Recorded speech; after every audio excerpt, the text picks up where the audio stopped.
Assalamualaikum warahmatullahi wabarakatuh. Perkenalkan, nama saya Sinta Rusdiana, mahasiswi Agribisnis Fakultas Pertanian, Perikanan, dan Biologi. Baiklah teman-teman, di sini teman-teman semua pasti sudah tahu tentang Undang-Undang Omnibus Law Cipta Kerja. Ya, Undang-Undang Omnibus Law Cipta Kerja ini artinya undang-undang baru yang menggambarkan regulasi dan memangkas beberapa pasal dari undang-undang sebelumnya, termasuk pasal ketenagakerjaan, menjadi undang-undang yang lebih sederhana. Baik teman-teman, di sini Omnibus Law terdiri dari 11 klaster. Yang pertama, penyederhanaan perizinan berusaha. Yang kedua, persyaratan investasi. Yang ketiga, ketenagakerjaan. Keempat, kemudahan dan perlindungan UMKM. Kelima, kemudahan berusaha. Keenam, dukungan riset dan inovasi. Ketujuh, administrasi pemerintah. Kedelapan, pengenaan sanksi.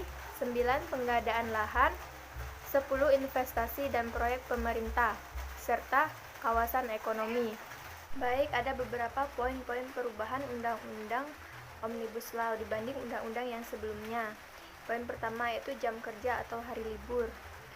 Pada jam kerja, waktu bekerja lembur menjadi 4 jam per hari dan 18 jam per minggu. Sedangkan pada undang-undang sebelumnya hanya diperbolehkan waktu lembur 3 jam per hari atau 14 jam per minggunya.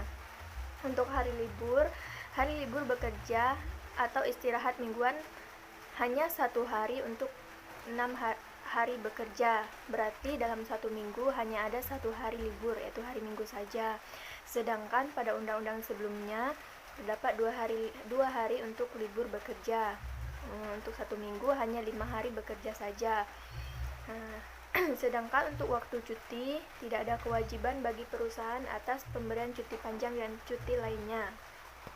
Yang kedua yaitu status pekerja atau karyawan. Pasal mengenai PKWT yang ada di undang-undang sebelumnya dihapus.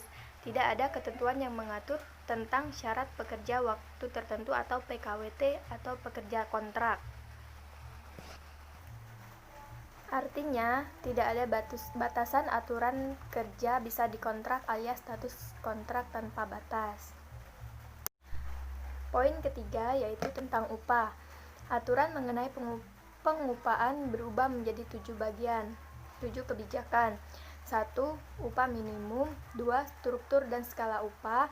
3. Upah kerja lembur. 4. Upah tidak masuk kerja. 5. Bentuk dan cara pembayaran upah. 6. Hal-hal yang dapat dipertimbangkan mengenai upah. Yang ketujuh, upah sebagai dasar perhitungan dan kewajiban lainnya. Dalam Undang-Undang Omnibus Law, upah minimum disebutkan hanya berupa upah minimum provinsi atau UMP. Baik, poin keempat, untuk pesangon tidak ada bagi buruh yang di PHK. Poin yang kelima yaitu jaminan sosial. Untuk jaminan pensiun, tidak ada sanksi pidana bagi perusahaan yang tidak mengikut sertakan pekerja dalam program jaminan pensiun. Dari beberapa poin tersebut, tentunya masyarakat Indonesia banyak tidak setuju dengan perubahan undang-undang tersebut. Tentunya saya sebagai mahasiswa juga tidak setuju dengan adanya perubahan undang-undang tersebut, karena undang-undang tersebut tidak sesuai dengan undang-undang sebelumnya, di mana para buruh dan pekerja sudah nyaman dengan peraturan-peraturan yang ada sebelumnya, di mana undang-undang tersebut membahas tentang hari libur atau cuti yang pada undang-undang sebelumnya diperbolehkan, namun pada saat undang-undang baru ini tidak diadakan lagi untuk cuti, dan ada beberapa poin-poin lainnya yang sudah menyimpang dari undang-undang sebelumnya.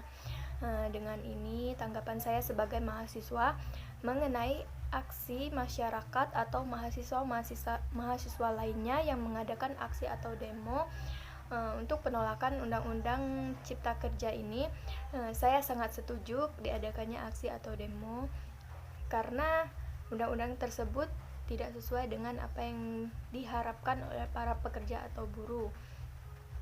Akan tetapi, yang saya harapkan di sini sebagai mahasiswa, untuk aksi atau demo, saya harapkan untuk tidak merusak fasilitas negara seperti merusak jalan ataupun lainnya, seperti yang telah kita lihat di berita-berita, ada yang merusak halte bus atau apapun itu.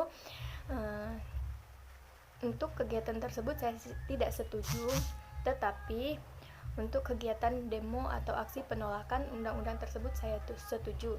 Kepada teman-teman semua, selamat berjuang untuk negara kita.